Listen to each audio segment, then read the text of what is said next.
ఆంధ్రప్రదేశ్లో గత ఏడాదితో పోలిస్తే ఏడాది క్రైమ్ రేటు గణనీయంగా తగ్గిందన్నారు డీజీపీ ద్వారకా తిరుమలరావు. ఇవాళ ఆయన వార్షిక నేర నివేదికను వెల్లడించారు. నేరాల నియంత్రణకు ఆధునిక సాంకేతిక పరిజ్ఞానాన్ని వినియోగించడం ద్వారా ఈ ప్రగతి సాధ్యమైందన్నారు డీజీపీ. అయితే సైబర్ క్రైమ్లో గణనీయంగా పెరుగుదల కనపడిందని, ఇది ఆందోళన కలిగిస్తున్న అంశమన్నారు.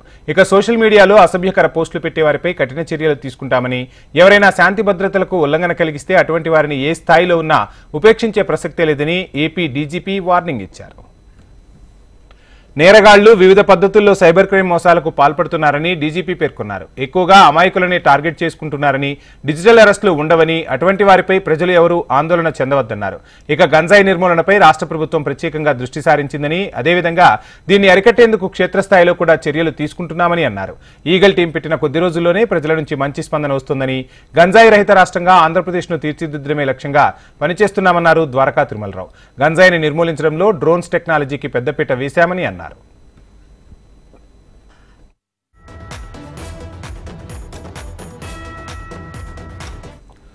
గత ఏడాది దాడులకు సంబంధించి 21,016 కేసులు నమోదు కాగా ఈ ఏడాది 20,106 కేసులు నమోదయ్యాయన్నారు. గత ఏడాదిలో మర్డర్ కేసులు 843 కేసులు నమోదు కాగా ఈ ఏడాది 828 కేసులు నమోదయ్యాయన్నారు. గత ఏడాది 40 మంది మహిళలు హత్యకు గురి అవ్వగా ఈ ఏడాది 49 మంది చనిపోవడం జరిగిందన్నారు. వరకట్న వేధింపుల కారణంగా గత ఏడాదిలో 99 మంది చనిపోగా ఈ ఏడాది 42 మంది చనిపోయారన్నారు. గత ఏడాది మహిళలపై అత్యాచార యత్నాల కేసులు 1562 కేసులు నమోదు కాగా ఈ ఏడాది 1558 కేసులు నమోదయ్యాయన్నారు.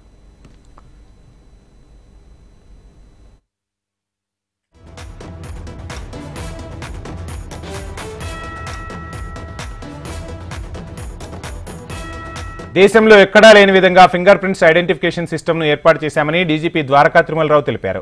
తద్వారా నేరస్తులు ఎక్కడా తప్పించుకునే వీలు లేదన్నారు.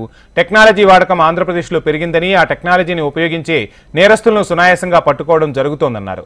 ఇప్పటి వరకు 37 దేవాలయాల్లో జరిగిన దొంగతనం కేసులు ఛేదించామని అన్నారు. రాష్ట్ర వ్యాప్తంగా 25,000 సీసీ కెమెరాలు ఉన్నాయని, మార్చి చివరి నాటికి వాటిని 1,00,000 సీసీ కెమెరాలు ఉండే విధంగా చర్యలు తీసుకుంటామన్నారు. ఇటీవల సోషల్ మీడియాలో పోస్టింగులపై ప్రత్యేకంగా దృష్టి సారించామని, రాష్ట్ర వ్యాప్తంగా 576 కేసులు సోషల్ మీడియా పోస్టింగ్స్ పై పెట్టడం జరిగిందని అన్నారు. రోడ్డు ప్రమాదాల కారణంగా మరణించే వారి సంఖ్య కూడా ఎక్కువగానే ఉంటుందని, ఇది ఆందోళన కలిగించే అంశమని అన్నారు. హైకోర్టు సైతం రోడ్డు ప్రమాదాలు అరికట్టేందుకు ఎటువంటి చర్యలు తీసుకుంటున్నారా అని ప్రశ్నించడం జరిగిందని గుర్తు చేశారు.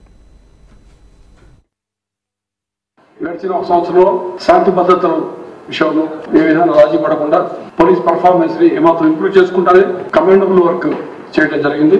ముఖ్యంగా ఈ సంవత్సరం సార్వత్రిక ఎన్నికలు జరిగినప్పటికీ క్రైమ్ ఎప్పటికప్పుడు కంట్రోల్ చేస్తూ క్రైమ్ రిడక్షన్ జరిగింది. మీరు చూద్దరు కానీ కొన్ని క్రైమ్ సైట్స్ లో పెరిగింది, అవి మీకు అసలు చూపిస్తాను. కొన్ని ముఖ్యంగా సైబర్ క్రైమ్ వీటిలో కొంత ఎక్కువ జరిగింది అది చూపిస్తాను.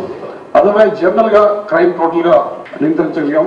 అదేవిధంగా ఎక్కడైతే అఫెన్స్ జరిగినాయో వెంటనే త్వరితగతిన పోలీసు వారు రెస్పాన్స్ ఇవ్వడం, చాలా శాస్త్రీయంగా సైంటిఫిక్ ఇన్వెస్టిగేషన్ చేయడం ద్వారా క్రైమ్స్ అన్ని దాదాపు మేజర్ క్రైమ్స్ పెద్దగా జరిగిన పెద్ద సెన్సేషనల్ క్రైమ్స్ అన్ని కూడా సక్సెస్ఫుల్ గా డిటెక్ట్ చేయడం జరిగింది.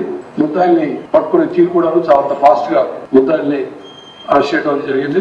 ముఖ్యంగా టెక్నాలజీని బాగా ఎక్స్టెన్సివ్ గా వాడటం జరిగింది. అది